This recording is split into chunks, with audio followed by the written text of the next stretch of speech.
5, 6, 7, 8. Emily. Emily. It's time to talk about Emily. In Paris. Sure. Why not? Okay, here we go.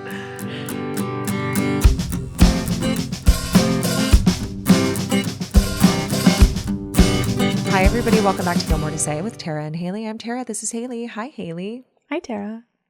Oh. Just a little V sign. I love it. I was hoping the balloons would come up. Oh, but they I'm didn't. sorry. They did. Oh, there they go. There they are. Oh my gosh. Dreams do come true. I know. That A always little reminds me of my celebration niece. for our girl Yeah. Emily today because it is Women's History Month. March is here. I can't believe it. Oh my God, it happened so fast. I mean, February is a short month, so I get it. She's a short one, thank God, because we need that sun. We need that sun girl. back. I hope by the time this airs, we get some sun. I was talking to people last night. You know, Brett and I go to trivia on Tuesday nights. I do know that. Oh my gosh, you guys, Tara texted me. She guessed Meredith Grey was one of the trivia questions. One of my favorite things is when I get Tuesday night texts from Tara. It's like, be proud of me. And it's something about Taylor Swift. Taylor Swift. But this time it was Grey's Anatomy. And we had just been talking about it because we had recorded an episode where we were talking about Grey's Anatomy. Yeah. And you were saying to me, like, you really need to see it. And I was like, yeah, I do. Like, Tara, you would love it. Oh, I know I would. I just know that it's a commitment. Yeah. Oh, yeah. They're like, because I love Shonda Rhimes. Yes. I love her. You would love this. Can't wait. One day. But anyway, I was at trivia last night. And all of us were talking about the fact that, like, this winter has just been really brutal. Like, probably the most brutal winter I can remember to date, because it's not only like how cold it is, it's dark. It's taking like a toll on my personality. Yeah. It's dark both in like metaphorically and physically. Correct. Dark times in general. Just I don't really love it. I'm really ready for there to be sun. So I'm hoping by the time this airs that we're starting to get a little sunshine back. You guys know I love to go on a walk. A walk is like my thing. Tara's been missing a walk. Really missing my walks. And, you know, Brett and I had a little staycation for our anniversary. How was it? It was so fun. It was very interesting. You hesitated. It was so... Long pause. Wait, I have to tell you about it. But we stayed in a hotel. We had a staycation.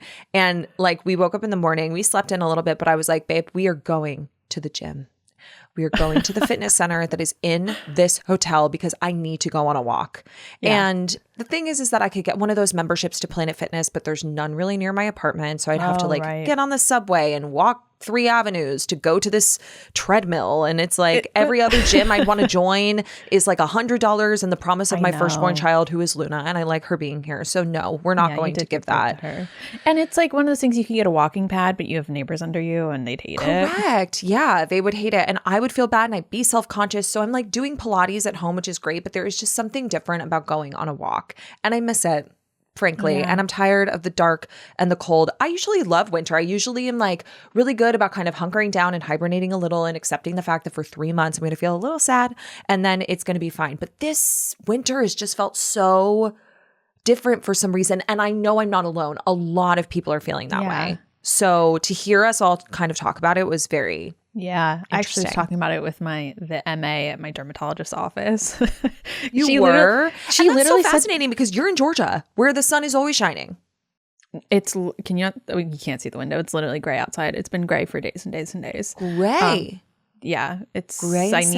I need that sun cold. back. It's freezing right now. I have my heating pad. It was so cold. It's going to be 16 degrees tomorrow. Yeah, I know. That's what it is here today. Where's that fucking sun? But no, I was talking to my dermatologist because, side note, might be going on Accutane, but I was talking to the MA because she had done this. And she was like, no, I'm not going to lie, but I'm seasonally depressed right now. She was like, I need that sun back immediately. Correct. I know. I was like, gotta wear your sunscreen. Dermatologist joke.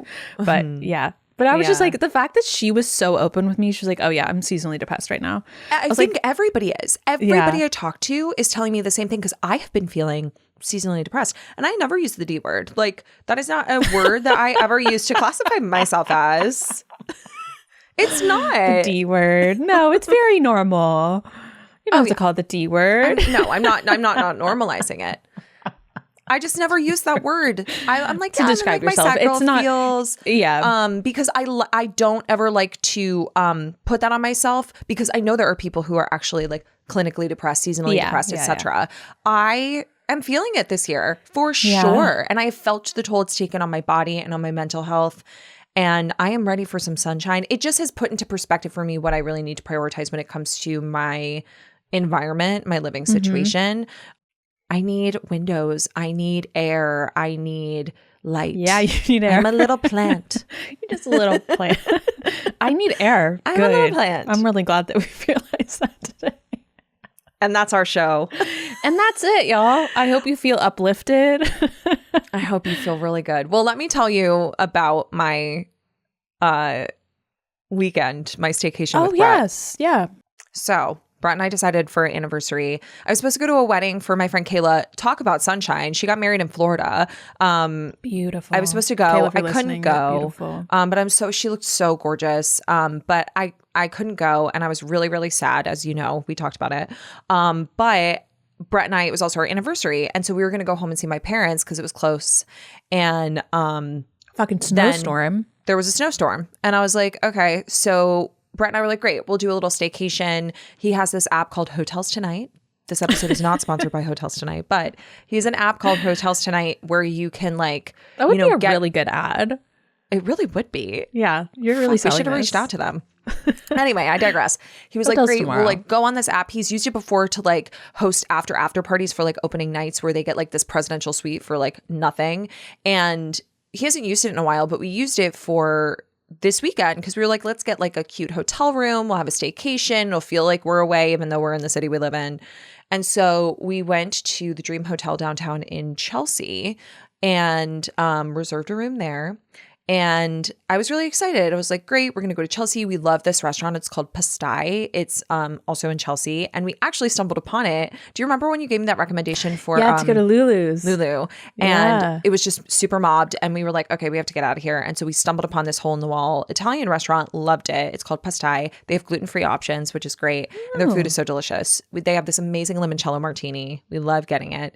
And so we decided we were going to go there. So we had a reservation there. The hotel was right nearby. It was perfect. So we go.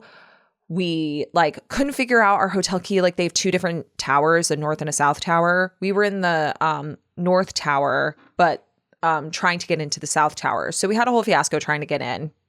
Didn't work. Ended up figuring out where we needed to go. And by the time we got to our room, we walk in and this room is about the size of our bedroom, maybe a little bigger. And I was like, I said, Bob. And he was like, oh man. Haley, it was so small. And I was like, I can't believe that this is the room we have. And like we went back and we checked the pictures and we were just kind of like, yeah, I guess like this is kind of what they said that it was. It just looked a lot bigger on the advertisement. So I was like, okay, fine. Like after like a second of being a little pooty about it, I was like, you know, Brett's trying to make the most of it. He feels really bad. I'm like, why do you feel bad? This is fine. You shouldn't build this hotel. Yeah, exactly. So we had a little view of the Empire State Building, which was very cute, but it was also like, it was snowing while this was all going on. So it was kind of hard to see things, whatever. We're making the most of it. We're going to have a great time. So they have a rooftop bar and I've been to the one in Midtown. It's snowing out, but I think it's enclosed. So we were like, let's just go up there, check it out, see what the deal is before we go to dinner. And so we go to the elevator. There's like a hotel worker there, and we're chatting with him. And he was like, are you guys going down? We're like, no, we're going to go up to the rooftop bar. He goes, no, you're not. It doesn't open until 10 p.m. I was like, oh, shit. He's like, yeah. And also like they are really strict about letting people in because it's a nightclub. And we're like, okay, cool. Yeah, Dream. Yes. Which I had been to in Midtown before. I've so been I to was the like, Midtown one, yeah. Yeah. So I was like, the one with okay. the flowers. And Brett had been to the one in Midtown because that's where they have the Stephen Colbert parties. So we were like, oh, great. Well, that makes sense. It's just across the street. Right across the street. So we're like, okay. So we go to the bar in the lobby. Really nice. Have a little drink. You know, had some good talks about our anniversary and like how we felt about the year. And then we went to dinner. It was great. It was lovely. We got to eat at our favorite restaurant. Great. We come back to the hotel. and we're going to watch TV. They actually had a rerun of the Super Bowl on, so we got to see John Batiste do the national anthem. Great. I hadn't seen it because I missed the first half of the Super Bowl. It sounds hilarious. So interesting. I was like, okay, But he did great. right. But he did great. I love him. He's one of our favorite artists. We've seen him live many times. We just adore him. Was Brett when he was on Steven? Yes. Is he there? Yeah. He was there. Yeah. And he's from New Orleans. So like, he loves him. So, we get back and we decide we're going to watch Drag Race, but we can't connect the iPad to the TV. So we're just watching it on the iPad. And all of a sudden we hear boom, boom, boom, boom, boom, boom, boom, boom, boom, boom. I was just like, oh no. And it's the nightclub. And we were like, okay, we're on the 8th floor. Nightclub's on the 12th floor. So I was like, no. Okay. And if you know anything about the situation I'm going through with my neighbors, my upstairs neighbors, you know. If you're on Patreon, you know that right now we're dealing with some issues with our upstairs neighbors where they're very loud and also the building's old, but like they're musicians. But they're very loud. They're very loud. And like Haley can hear them oftentimes. Yes. And it's just like a lot of percussion over our heads. So the fact that we're hearing this bass, Brett and I just start cracking up. We're like, oh my God, I can't believe this is happening. We left our home for this. We paid for this. We left our home for this. That's really the real one. So he was like, be honest with me. Do you want to move rooms? And I was like, I'll probably be fine on my head, like my earplugs and my pink noise. Haley shaking her head. Yes, that's exactly what Brett did. Absolutely he picks not. up the phone. He picks up the phone. Me and Brett would be the exact same in that situation. You're like, I'm fine. Okay, I'm gonna call the front you're desk. not. We're gonna switch. So he picks up the phone and he's like, "Hey, do you guys?" And when like the Wait, phone this is is on giving speaker, me flashbacks of when we stayed in LA and our room smelled like a dead body. it smelled like a dead body. Like I'm still convinced there was a dead body Like somewhere, so, in or the like at closet, least like in a the dead walls, animal or dead animal something. in the Something had walls. died in that room and it was Something still there. 1,000% died in the room. Was that in LA? It was in LA because you remember you went downstairs because we were on like the 30th floor. You went down and came back up and the keys didn't work. You went back down and came back up and the keys didn't work again. Came back up, realized we left like the snacks downstairs. You went left back the snacks downstairs. Yeah, by we I mean me. Yep, let's get this right. You left the snacks. Well, there was a lot of up and down. Yeah. Of course I forgot. Yeah. Anyway, it was very comical. It was a comedy of errors. So it was kind of similar, but what was really nice is that like, so Brett calls, it's on speaker and it is also loud in the lobby. I was like, oh, we're sandwiched. Okay. Oh, so he calls and the guy is like, okay, we're really booked up, but like, let me see if I can figure something out. Ends up moving us, but he goes, you're going to be in the South Tower now. Reminder, we're in the North. Oh. But you're going to be on the 7th floor. So I don't know how different it'll be, but let's send someone up to like give you your key, etc. Guy comes up. He's so nice, so cool. Gives us a key. He's like, yeah, I really hope it gets better. We didn't realize how loud it was. Usually like on this floor, you can't really hear it. And we were like, okay. Oh, so you guys turn up the volume tonight. I know. Just for so us. we go downstairs. We go to the South Tower. We go upstairs. And as soon as the doors open, we hear this like rager party that is happening on that floor. And I was like, Oh, not associated with the hotel. It's just someone's having a party. someone's just having a party. There was a room that had like this big, big, big wooden door. All the other doors, like this was a very like sleek modern hotel. This was like a big wooden door. You could tell there was like some sort of presidential suite.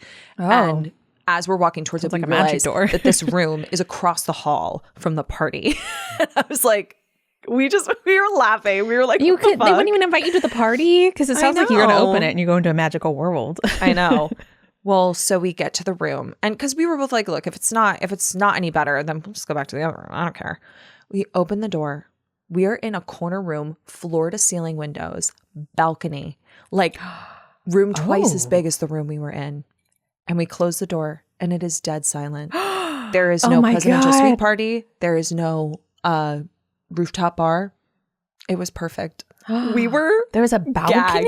There was a couch. There was a balcony. We couldn't use it because it was snowing. pouring and snowing, and then it turned into rain. Oh. But there's we a were balcony. like- You could have used it. well, Brett went outside in the morning. I bet he did. But it was so hilarious. We were like, this whole time we were up there and this room was here. Yeah. They didn't upcharge us. It was great. Nice. And so we slept in, we went to the gym, we left, and then it was pouring rain all day on Sunday. We went to the Grey Dog. Do you ever go to Grey Dog? Mm-hmm. I love Grey Dog. The one in Chelsea is one of my faves. My best friend Danielle and I used to go all the time. So we went there, had brunch. It was lovely. And then we went to go get massages. We went to this place on 14th Street that Is is this the one like, that fucked you up? downstairs. Yeah. Hole in the wall. We walked in and we had to like ring the Ring doorbell. And it took us a couple tries because we were like, is this place closed? And this woman opens the door in like a very short dress and heels. And we were like, are we in the right? Is this one of those? We're not 100% sure it wasn't. Brett and I were the only two people in there. It was very interesting. And you're going to laugh. So we got 45-minute massages. Don't tell me what I'm going to do. We got 45-minute massages. And we're both like in separate rooms. And all of a sudden, Brett starts hearing, like we compared stories afterwards because he starts hearing like beeping. I didn't hear the beeping. But then I hear someone like on the other side, like they had walls, but they weren't like to the ceiling. It was clear that this had been like a basement that was like transformed into a massage parlor. Mm-hmm. And I just hear this person eating ramen, which you know is like, like my personal circle of hell. It's like slurping and chewing. And I was like, I want to die. And I was like, is someone eating? And she was like, oh, yeah, let me check. And like had to tell the woman to quiet down. And then we just hear like the toilet flush. Brett and I were trying so hard not to laugh. We got out of this place. We laughed so hard. We were like, what did we just experience? And then we were like, let's go home. Let's go back to our house. And that was our weekend. Well, that was our staycation weekend. Did you have a bagel at any point? No. Oh, for some reason I like imagined you guys getting bagels in the morning. No, we went and got brunch at Grey Dog. It was great. That was great. For some reason, I'm like, but also bagels were involved, of course. You know, we did see a bagel place because I said to him, if, you know, Grey Dog doesn't work out, we can go get bagels. But it did. We got him right away because it was really crowded. Usually it is. Well, but yeah, it's Saturday. Yeah. Saturday brunch. It was a Sunday morning. Mm-hmm. Oh, Sunday. Yeah. This was Saturday night into Sunday, but I thought it was Friday into Saturday. Okay, this makes more sense. This makes more sense that you would have gotten a massage on Sunday when I talked to you on Monday. And you were like, and so hurt. Now, of course, like not only was it like silly and we were just like, where are we? But my shoulder that I was talking about a couple weeks ago is now fucked up again. So no fun. No, it immediately reminded me of There's the Rub, because when Lorelai's like, couples massages are for couples. Yeah. And I was like, oh my God, you guys totally got a couples massage in the same room holding hands. We didn't. We were in different rooms. Oh man. I know, which was kind of a bummer, but you know, we didn't really plan it. Next, we were trying to get into a place where Brett had like a gift certificate to this really nice spa, but it was booked up. It was President's Day weekend, you know, it was Valentine's Day weekend. So like we couldn't get in. So we'll do it another time. But we were just like, wow, we would really love to get some massages and like see if we can find a place, and this hole in the wall place happened to be there. And like sometimes those are the best places. Sometimes. This one, not so much, but this one not so much. But we will find it one day. Yeah. So that's my story. That's how I spent my weekend. That's so nice. This is very different than how I spent my weekend. How'd you spend your weekend? Nothing but writing. Love. Morning till night. Hey, by the time this airs, your first draft of your book will be due with your... It'll actually be my third draft. Oh, right. But first with her. Yes. Right? I'm working with a development editor to get my book ready to query to find an agent to hopefully publish it so other people could read it other than me, because it's torturing me at the moment. No, I'm excited. I'm really excited. I was thinking about that by the time this airs. That will be behind me. Submitted. I am excited to get feedback from someone else on what is wrong with it, because and what's right with it. Well, I know what's right.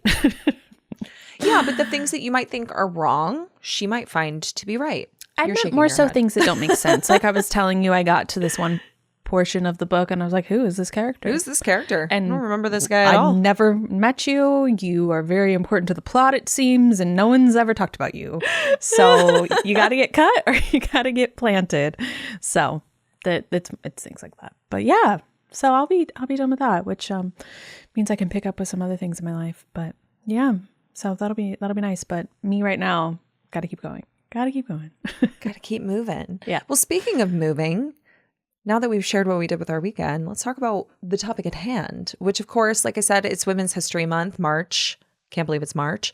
But we decided that we decided that we wanted to kick off Women's History Month by talking about one of the matriarchs of the show, of course, Miss Emily Gilmore. No history in the show. I know, which is so interesting, and I kind of want to talk about that today. So we put it up on our Instagram stories, a question box that said, "What if Emily Gilmore ...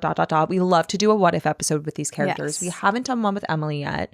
We did a deep dive on Emily. I think it was 2 years ago. Yeah, I think it was 2023. Yeah. Maybe? And it was really great to kind of get into the nitty gritty of her. But there were some what ifs thrown out there that we wanted to explore. And so we put it up on our Instagram again. And you guys certainly delivered. I added a few of these questions into the fold. Oh, did you? Yeah, Fun. I did. Because some of the questions that our besties asked, of course, were like pretty popular ones. Like there were a lot of repeats there, and I'll break those down in a second. But there were questions that then prompted questions within me, which I am really excited to dive into.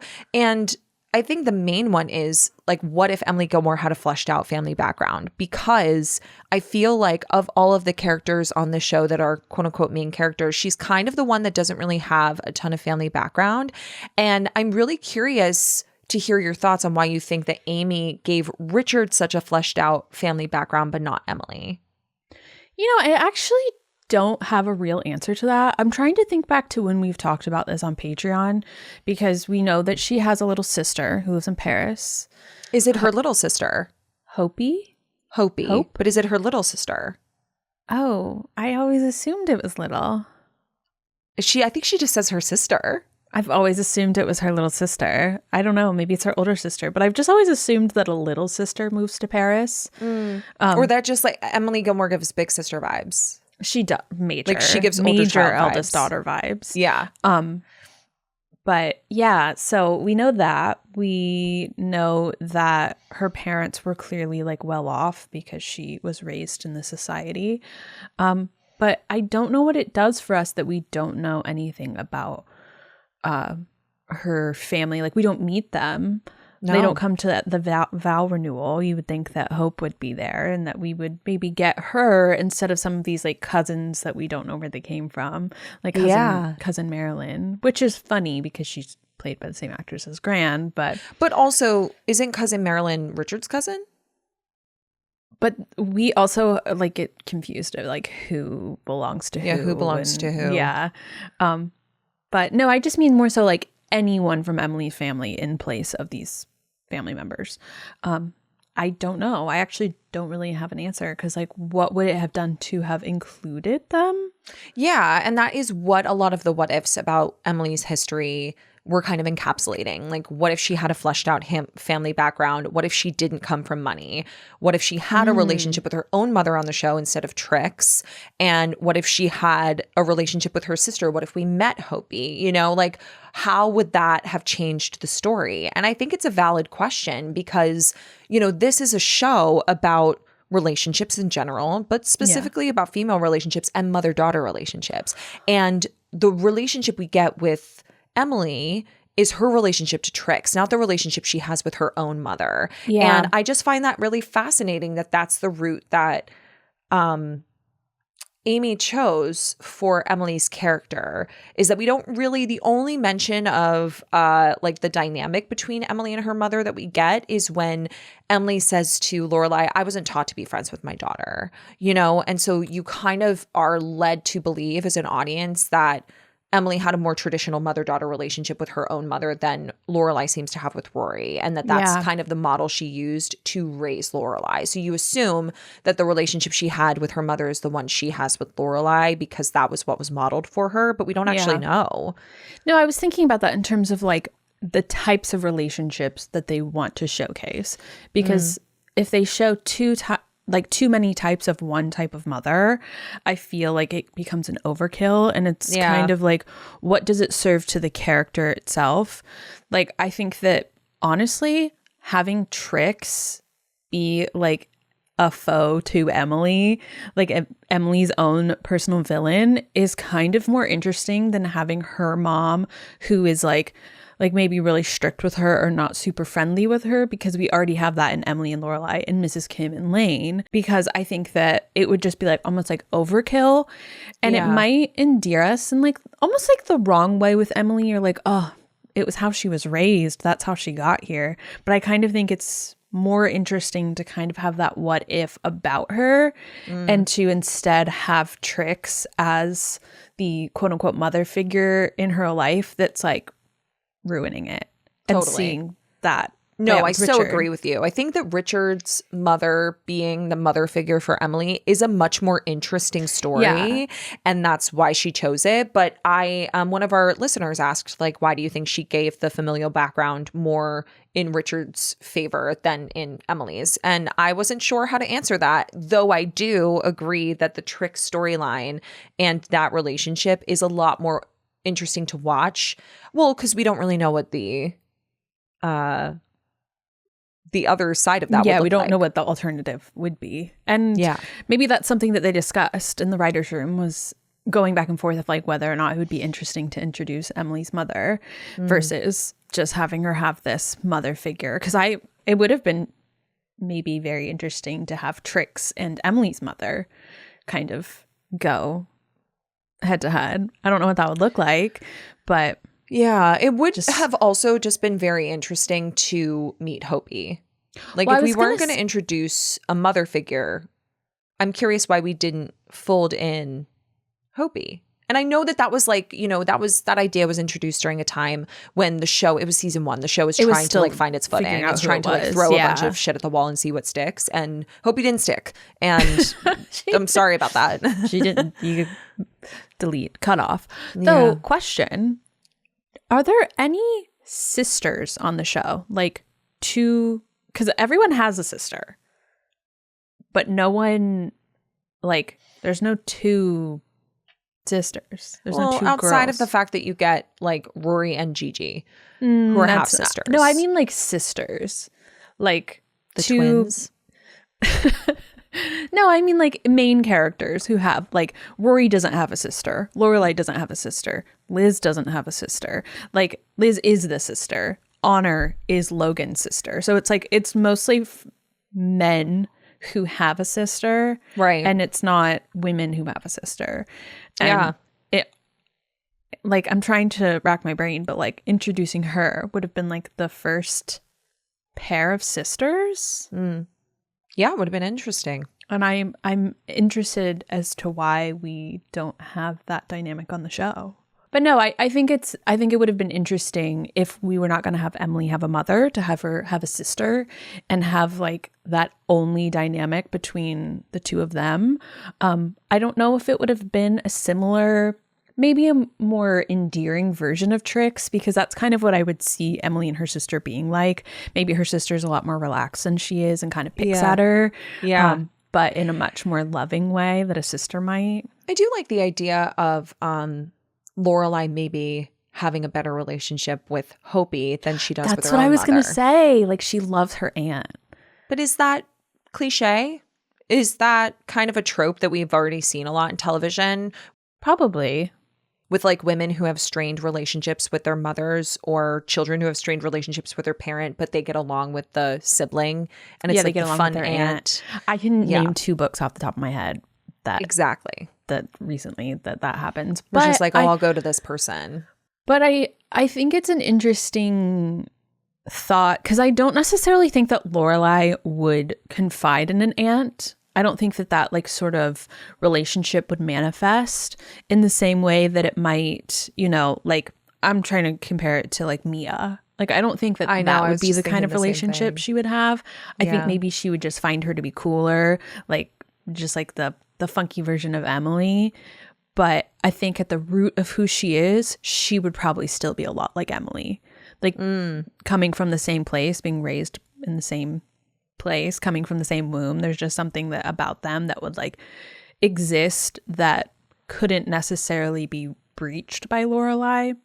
Yeah. So I think that would be interesting to see almost like alt Emily. I wouldn't want her to be played by Kelly Bishop, but like, just like, you know what I mean? Just kind of just like another version of who she could have been. Yeah. From the same home. I get that. And just to give maybe a sense of background of how they grew up, because I think she played field hockey. Is that what it was? Yeah. Emily? Yeah. Yeah. She played a sport. She's very vicious at it. It seemed it like immediately reminds me of Regina George. Oh, 100%. There's another fictional character that was brought into the conversation via the question box that I'm really intrigued to share with you and see how you feel about this character and Emily Gilmore being kind of compared.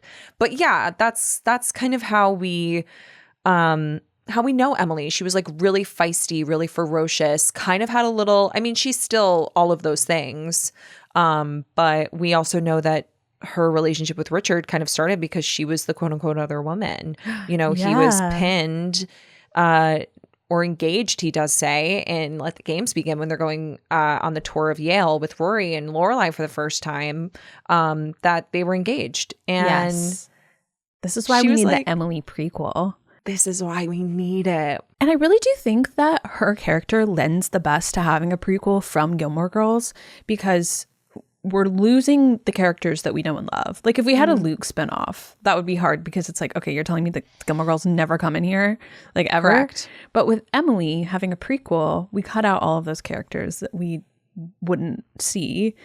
And we don't know enough about her in Gilmore Girls that it would be like a ton of plot holes, that like there's just these like very identifiable moments. Yeah, there's a lot of room to play with her familial background because we don't really get much. Yeah. So like you could meet Hopi, you could meet her mom, her dad, if he's in the picture. Yeah. You know, you would could see her kind of get invitations completely covered in pearls. Like in pearls. Yeah. But like you know what? That was also something that someone called into question. Like, what if she didn't come from money?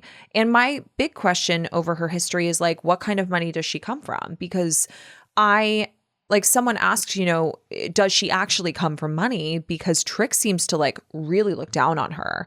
And is it a situation where, you know, the Shira, your money is different than our money? Yes. And I wonder if that's the case. Like, yes, maybe her great grandparents came over on the Mayflower. But like her ancestors came over on the Mayflower, like Rory says.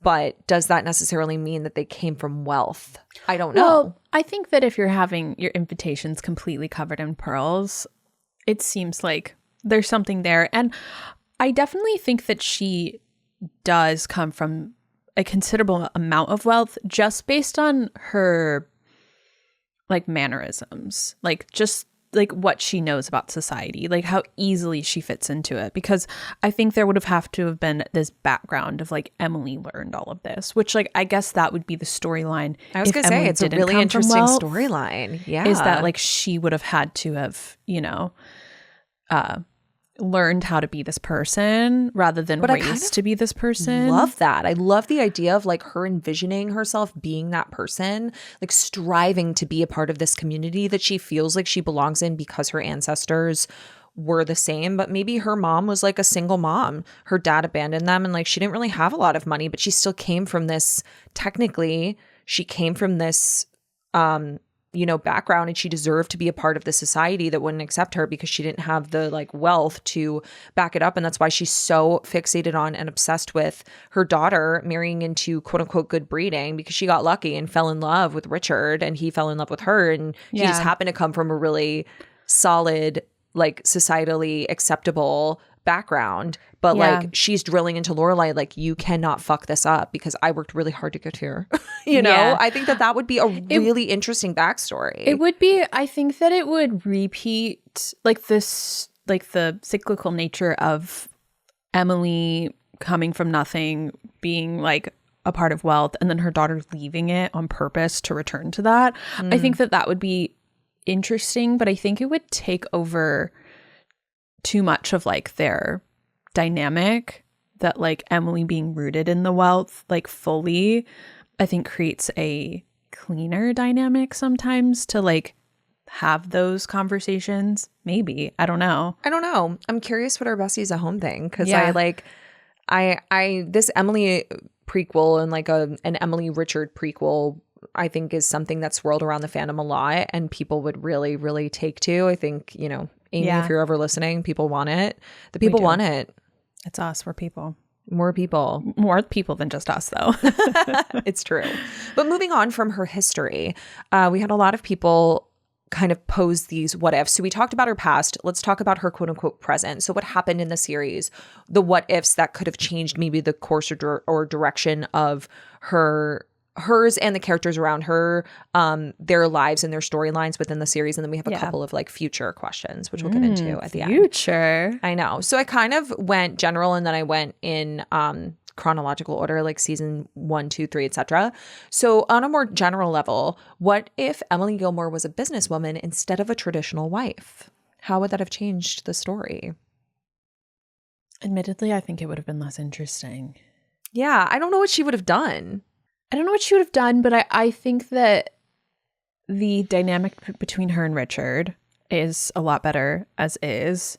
I don't think that he would have looked down on her, but I think it was important that there is even a separation between the two of them that kind of exists, that there's always this like call into question from Richard that I wish was explored more of what he views Emily as, how he sees her, how he values what she does, because oftentimes it's expressed that he does not value her, especially in season 6 when he doesn't want Rory to become Emily. And I think that that's really interesting, and I always want them to talk more about that.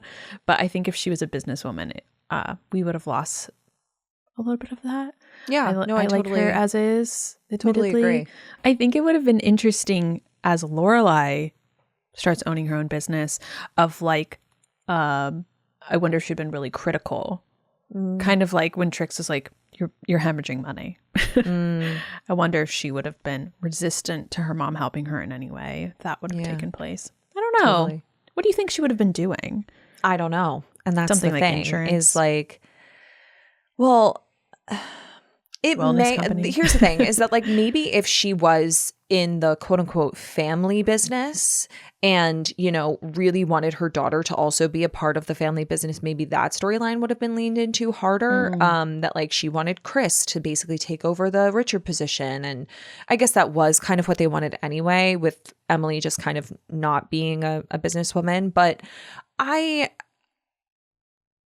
don't know. I don't know if that would have added any value to the story. I think the fact that she looks down on Lorelai as she, you know, sits in her home and basically keeps it together with, you know, tea parties and DAR events. I think that that's a more interesting angle of like, I'm looking down on you, even though you're working really, really, really, really hard. Yeah. And, you know, I am here to support my husband who also works really hard.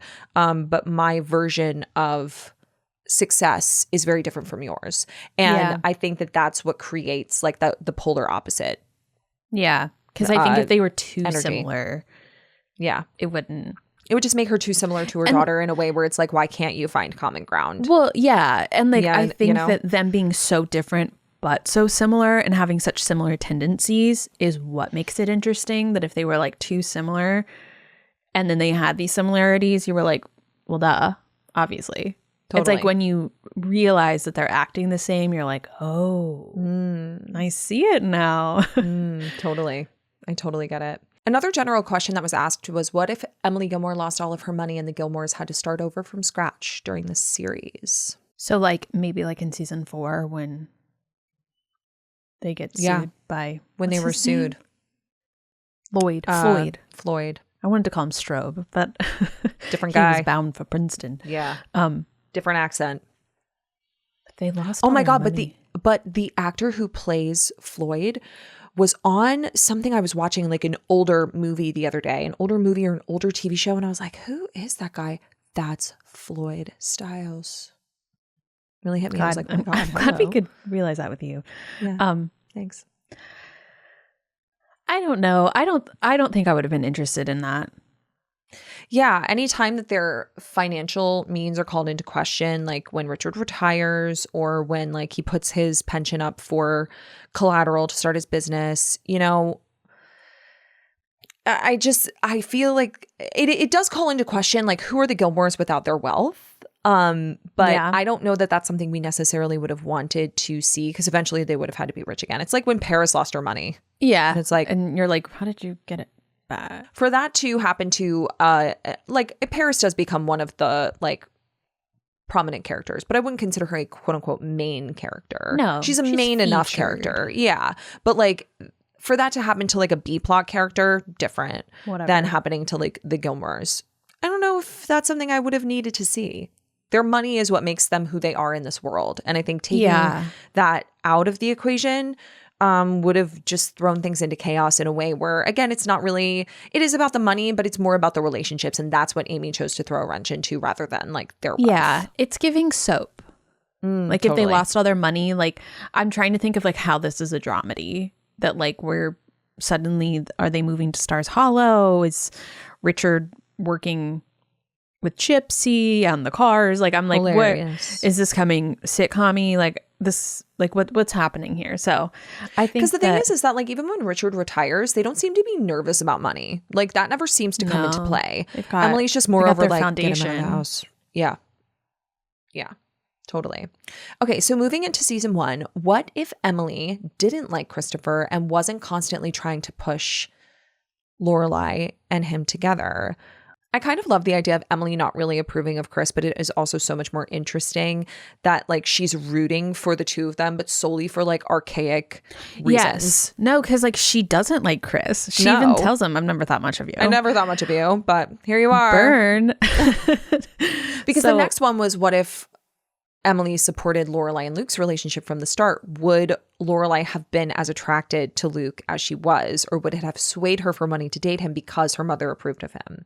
Like, do you ever think that Emily's approval or disapproval of her partners swayed Lorelai in a direction to be with them or not be with them? I don't know, because she didn't have like strong feelings about Max other than the fact that like she was caught kissing a teacher. Yeah. There was no real sentiment whether or not she should or shouldn't marry him. Not that I'm remembering. Season 1 was quite a while ago at this point in us watching.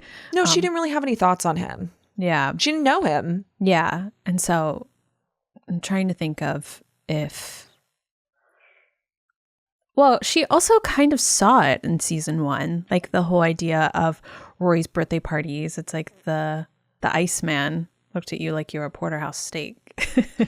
Right. And then in forgiveness and stuff, she's like, you're idiots, both of you. And it's like, had she rooted for them from the beginning, would that have changed anything? I mean, it would have changed, obviously, everything that happens in Wedding Bell Blues. And it would have changed, it should have been Lorelai.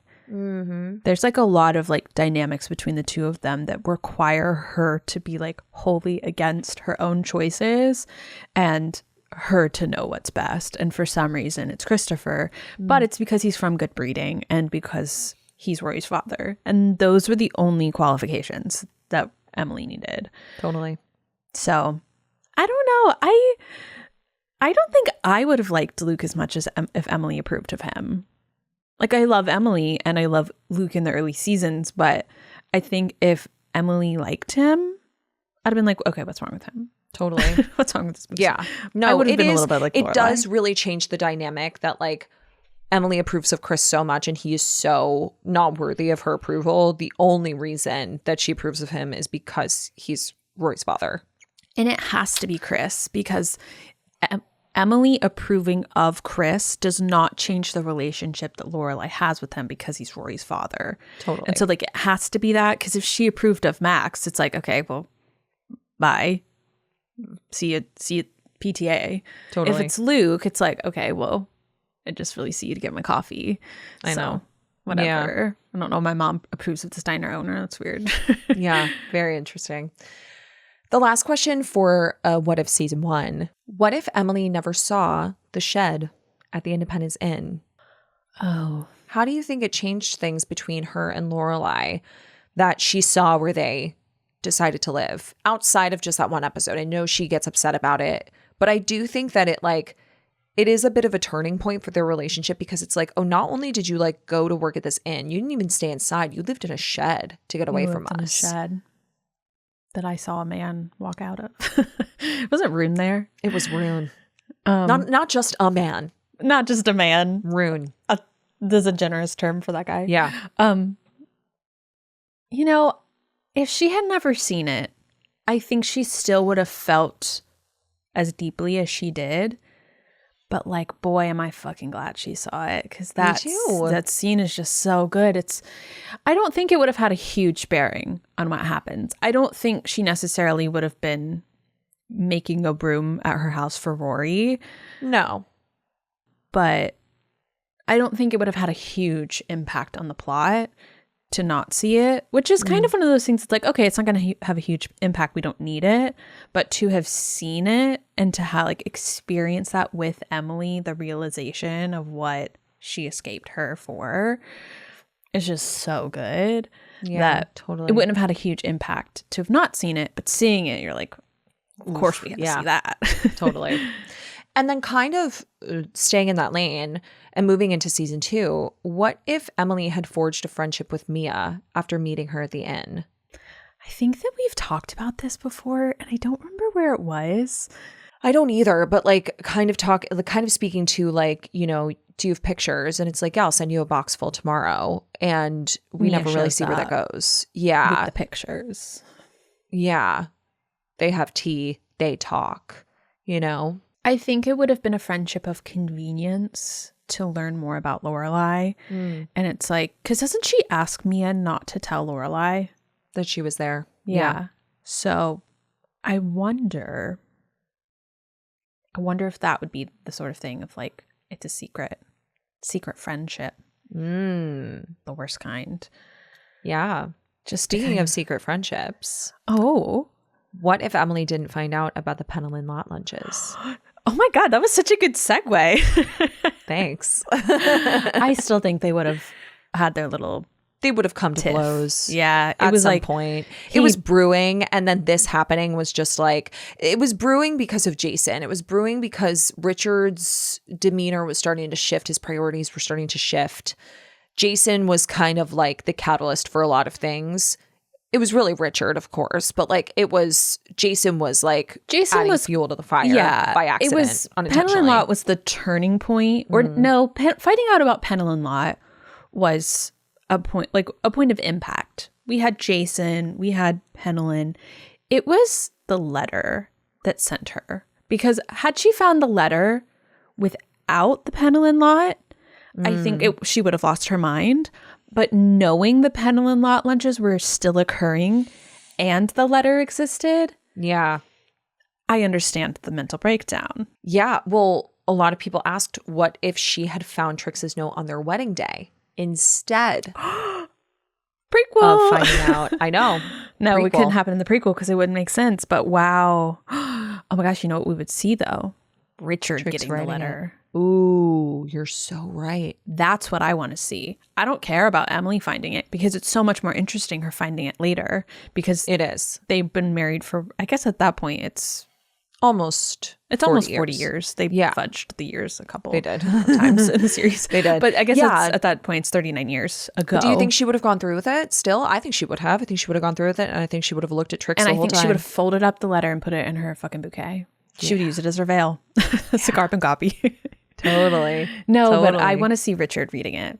I want him to be like, because ultimately he got that letter and said, fuck this, and married her. Yeah.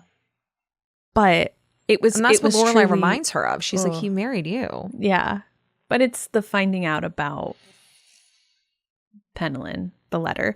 The letter was impactful though, because Trix was dead at that point. She was. I also think that like really the nail in the coffin of their separation was or rather the nail in the coffin of like their relationship before the separation is when she finds out that he put his pension up as collateral. Yes. And that he's going to fire or like not he already kind of went after Jason, fired him, I guess, but like went behind his back and was meant to like destroy him via Completely Floyd. Pushed him out.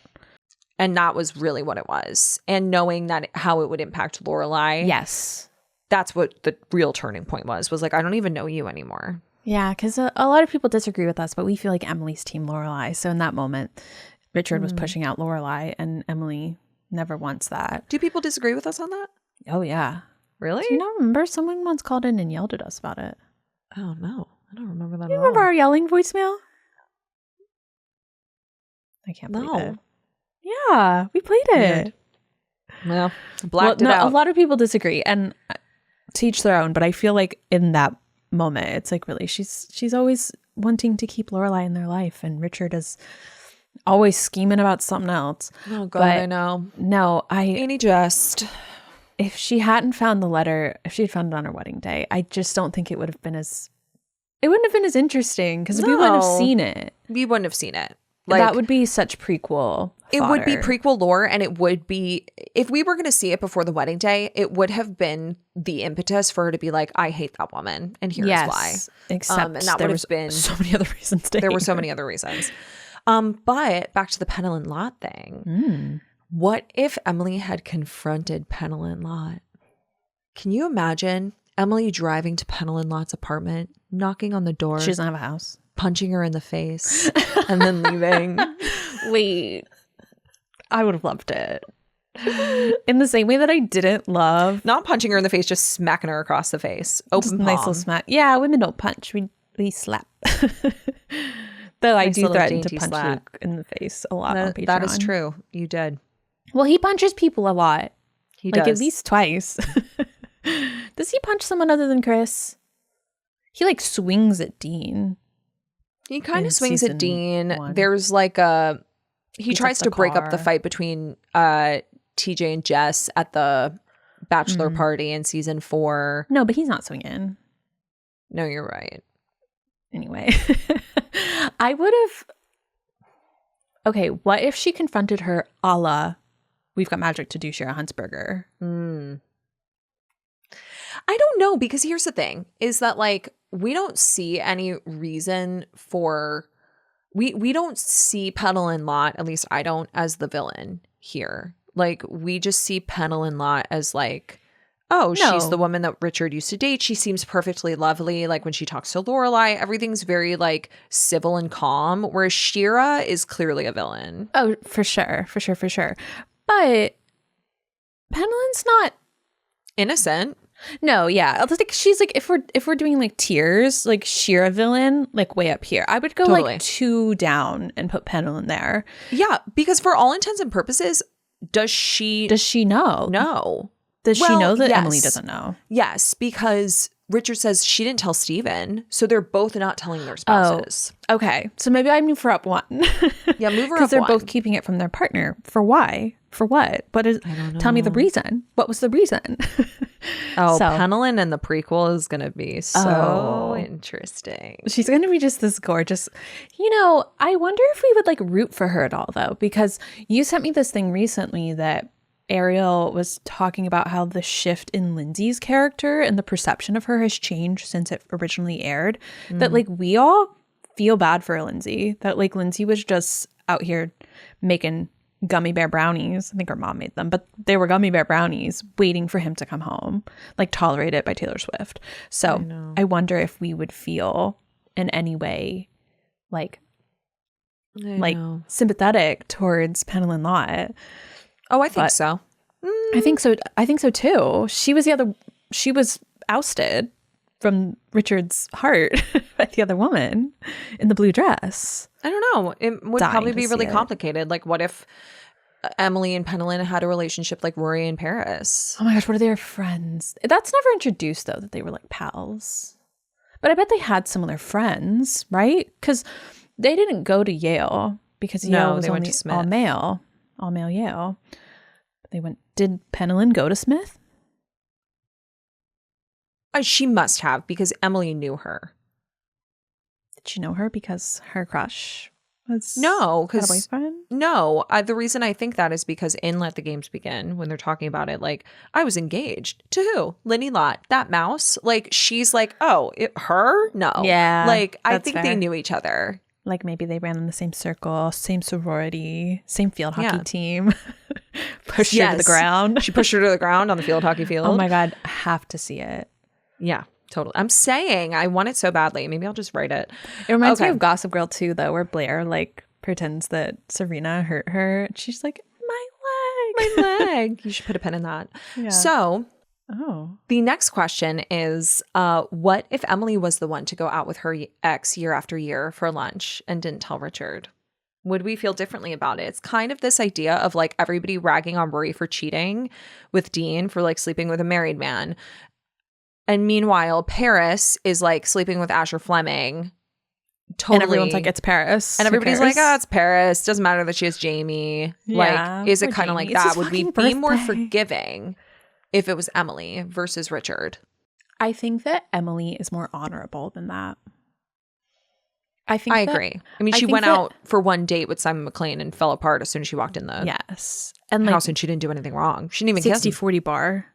Oh my she God. danced with the man and freaked the fuck out. I just think Amen. that I think that Emily is very family focused in a self-centered way, but like I don't know that I'm trying to articulate her like being so loyal to her family, but I think that that's her entire self is centered around that. So it becomes selfish at various points, but I don't think that she would keep that from him. I honestly think she's too much of a chatterbox to have too many secrets. I don't know. I think she keeps things close to the vest. Yeah. She would never wear a vest. No. You know what I mean? Maybe she's worn a vest. I don't know. Maybe in her day. Who's to say? Okay, moving on to season 5 and kind of talking about the cheating. What do you think would have happened if Emily knew about Dean when she and Rory went to Europe together? How do you think she would have felt? We've kind of talked about this. Yes, I'm trying to remember because that's immediately where I was like, oh, we've had this conversation. This is like honestly the worst part of this podcast is like all of these conversations we've had them like in snippets in past like 3 years we've been doing this, but never like fully like dove in. But I don't know where to go to revisit my past thoughts on this. So just gonna have new thoughts. Great. Maybe they'll be the same thoughts. That's usually what happens. Because that's usually what happens. My favorite thing is when I say, like, you ask me a question about what I thought previously. I tell you my thoughts now, and it's the exact same. I think that she would have, I think it would have been colored by the Penny and Lot situation. You know, like, this is something that she's going through, quote unquote, going through. But I think that it kind of would have been like a Teresa Lister situation where Emily would think that Dean was in the wrong. Yeah. That it wasn't Dean or fault. Lindsay? Well, like them. It would have been the Lister Forrester situation. It wouldn't have been Emily's fault, which would have been hypocritical of her because she's mad at Penny and Lot and Richard. But no, I think that she would have thought it was the fault of the other people because Rory's an angel on top of the Christmas tree. Yeah, totally. That's so interesting. Yeah, I still don't think I have an answer for this one because it could have gone either way.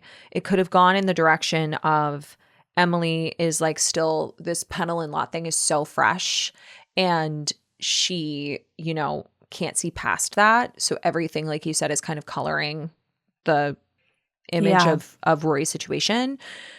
But then on the other hand, I could see her going full send, like hypocrite and being like, oh, no, that's not your fault, you know? And I could it being a little bit of both. Like she takes her to Europe because this happens.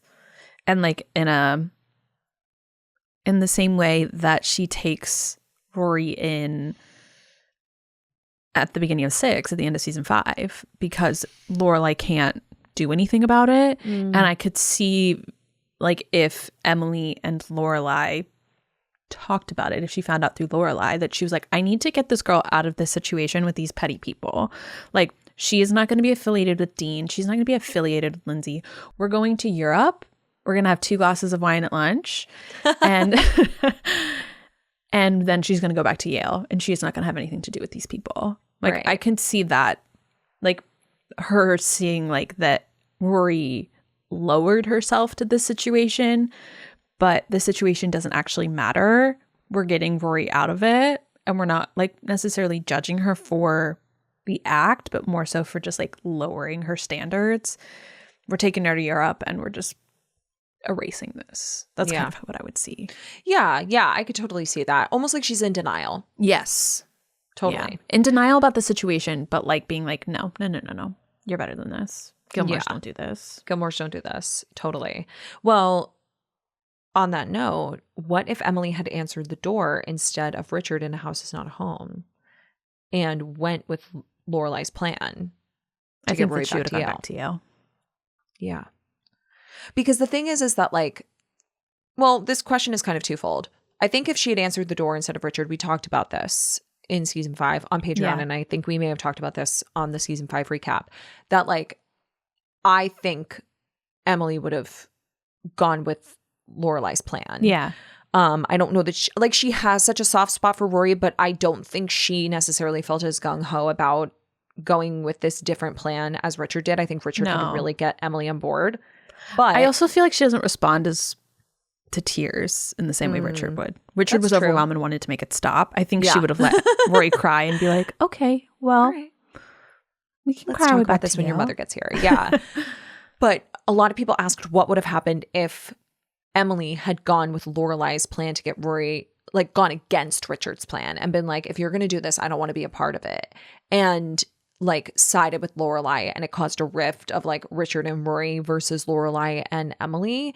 And the thing is that I don't know that at the end of the day, like even though yes, Emily is team Lorelai, in our opinion, I still think no matter what, she will always side with her husband, especially after freshly reconciling with him. I don't think we would have been able to then tolerate another round of Emily and Richard separated after just separating for the, like that was the theme. Like you guys just renew your vows. Season. What are we going to do later this season? Renew them again? No, I think that had it happened without the separation earlier in season 5 or season 4-5, it's an interesting idea. Like immediately I'm like, ooh, fascinating. But I reject it because I think that the riff had to be between Rory and Lorelai. To make it between all the Gilmores, I mean, it happens to a certain extent. It's not a rift necessarily, but like a lot of tension is caused, so much so that we get Friday Night's All Right for Fighting. Yes. So like it eventually leads us there. Yes. But not in the not in such an obvious way. Yes. Yeah. And I need the very overt version of it to be between Rory and Lorelai. It's obviously between Lorelai and her parents. Yeah, of course. But yeah, totally agree. Okay, last for quote unquote present and what happened in the series, moving into a year in the life. Okay. What if Emily had gone first? Who asked that? I know. A lot of people. No. I'm like immediately crying. Like, I know. No. Oh. How would Richard have handled that? How would Lorelai have handled that? Situationally, like within the real world, it's like an impossible thing to have achieved. But if like the what if is that, it's like, is this a world in which there was no Kelly Bishop? Like, is that what or is this just like, we're just switcherooing fantasy world where this could have taken place and Kelly Bishop just didn't come back for the revival? That part. Okay. We're switching this around. Still hard. I wouldn't have wanted it.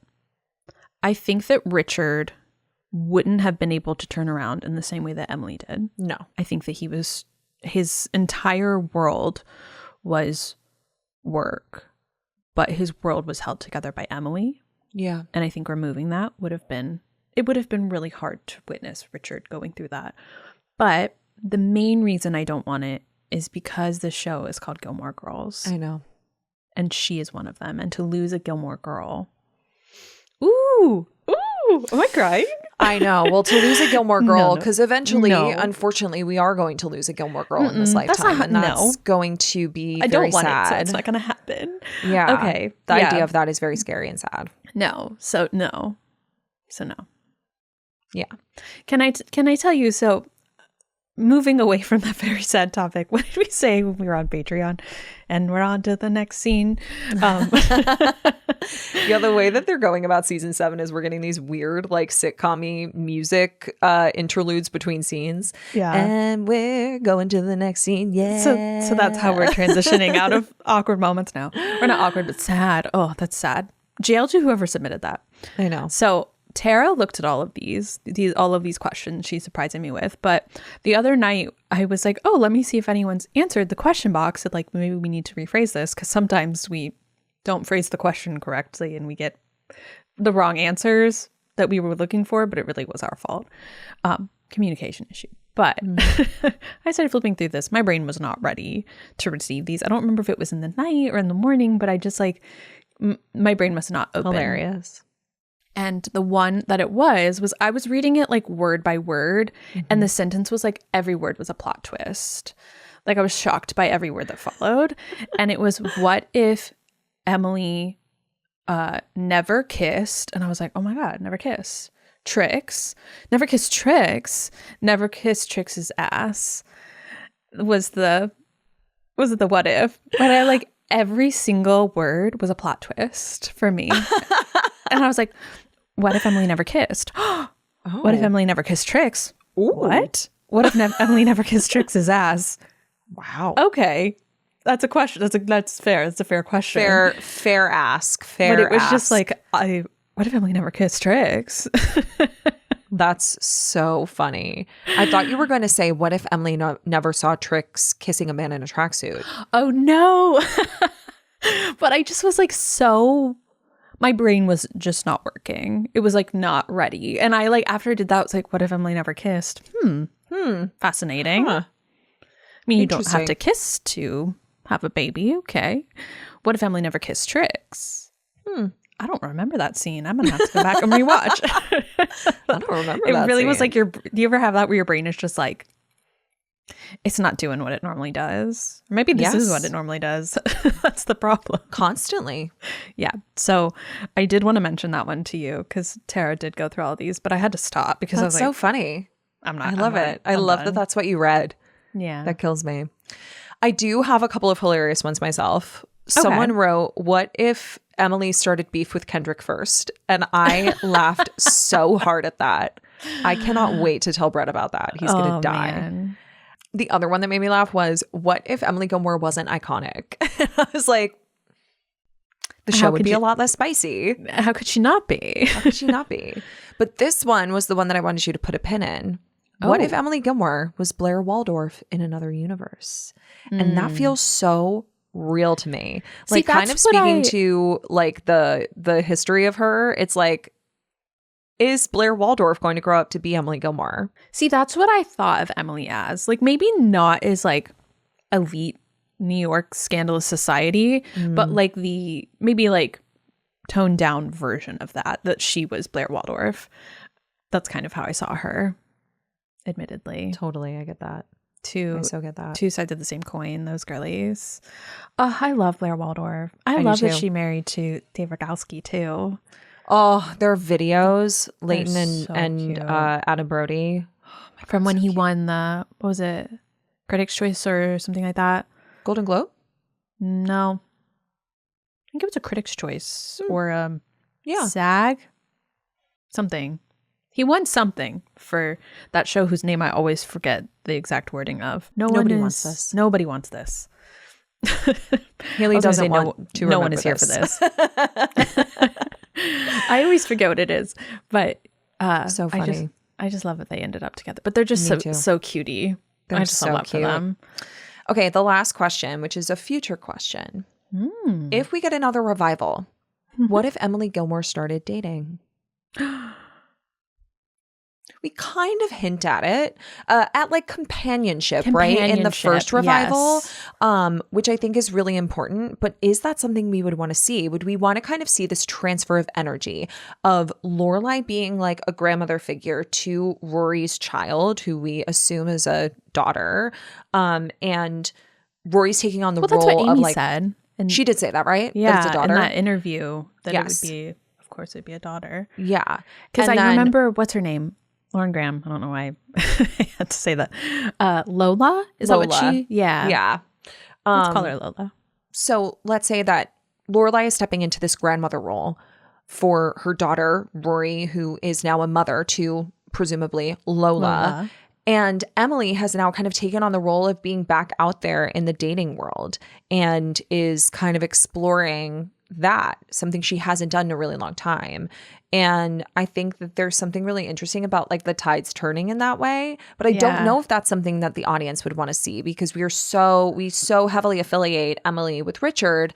But, you know, if there were to be another revival in the next year, couple years, like that would have been at least 10 years since Richard's passing. And that's a long time. Well, if I can... Doesn't mean you have to date, but you know what I'm saying. Yes. If I can borrow from Kelly Bishop's memoir in relating to having that great love and then not dating afterwards, is because she says that like Lee ruined everyone for her. Like when he quote unquote left is how she refers to his passing. She doesn't say he passed. She says that Lee left. He left. And so I think I see that parallel there in Emily and in Kelly, is that Kelly had this love that was just meant for her and just ruined everything else for her. And so like, I don't know that even she would seek something else out because she has people in her life to support her and fill in the companionship. Like I love when she talks about seeing Lauren and Kelly. She is Kelly, Lauren and Amy. I mean, I was like during the pandemic, and like the way that they tend to her and like create like a family around her. That I feel much of the same for Emily, that I don't think she would be dating. I think that in the revival, when she finds, what's her maid's name? Starts a G. Berta. I was about to say Greta. That's why I thought it started with the Well, G. Gerda was also... Gerda. Who's Gerda? It is Berta. It is, but Gerda was another maid. Maybe. Yeah. Gerda is the maid in Partings, isn't it? Mm-hmm. Did I fire you? Everything's off tonight. But Berta, when she finds her and her family, and she's now on, she has this beautiful ocean view home that, I mean, she still has her house, but, and she has that companionship in that man whose name escapes don't remember. me. Yeah. But she kind of like seems like he's kind of just like, whatever. Not Simon McLean. Yeah, not Simon McLean, the other guy. That I just don't think that that's something that she's looking for, because she had Richard, and what could someone else offer her other than companionship? I think I would have loved more to see how she is included in Lola's life, and how Rory incorporates her, and how she, like, how this new Gilmore girl, Huntsberger, Honey, is incorporated into this world, and how Emily combats Rory's relationship with Logan and all of that drama that would occur. I would much rather her be in that than watching her date, because we saw her with Bill, you know. I don't think that anything would ever measure up to that in any way. No. You know what I thought you were going to ask me was what her grandmother name would be.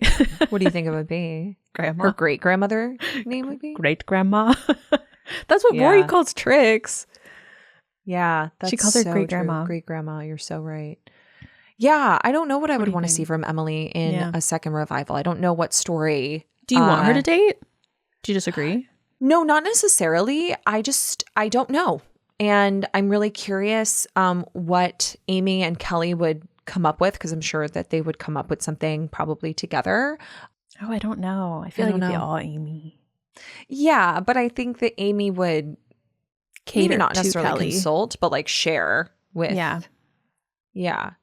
Anyway. I mean, I've said it before and I'll say it again. I don't think we need another revival. Would I eat it up?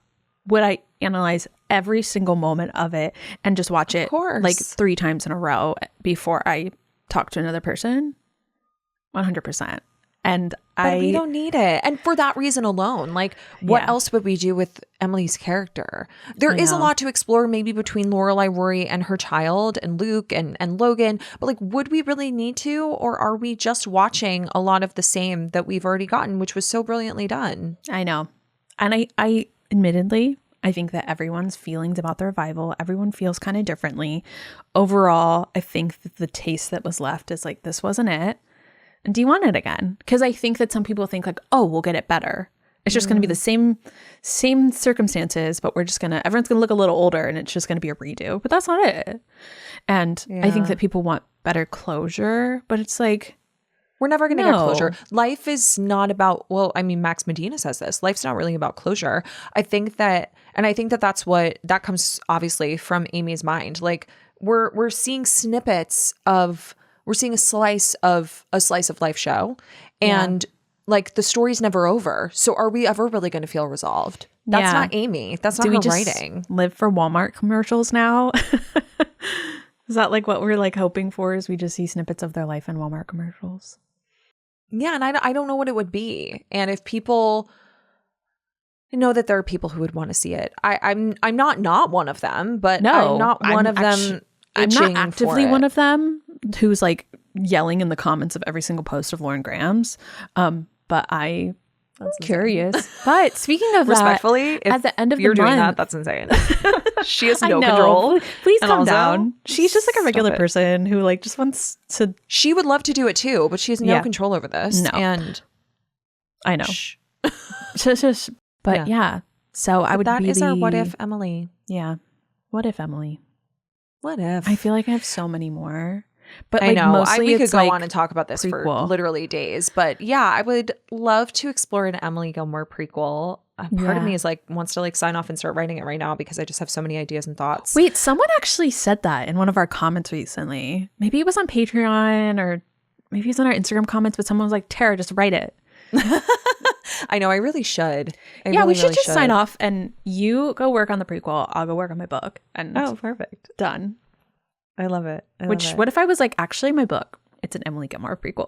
Oh my God, I would die. That'd not. be amazing. It's not, but like that's what we're gonna do. You're gonna go write the prequel for all of our besties, and then Love you're it. gonna FedEx it to Amy Sherman Palladino. Let me know Give where it to to her send at Paley it. Fest. Just throw it on the stage. That's not weird. Yeah, exactly. I'll just throw, instead of flowers, I'll just toss it on the stage. Toss a package of like a Be packet fun. of paper of the script. Yeah. But that was our Emily Gilmore episode, our little what if Emily Gilmore to kick off, like we said, Women's History Month. But next week, we're really excited. We're going to have Anne Hood on the podcast. Yes. Oh my gosh. I'm really I was like, excited. wait, what are we doing next week? Yes, we're Yeah. talking to Anne Hood, who is the author of Life Short Talk Fast, which is a series of essays from writers about the impact of Gilmore Girls and their thoughts about it. And we're just really excited to chat with her about her essay and why she put this book together as a Gilmore Girls lover. And we'll have more to say on that in the next episode.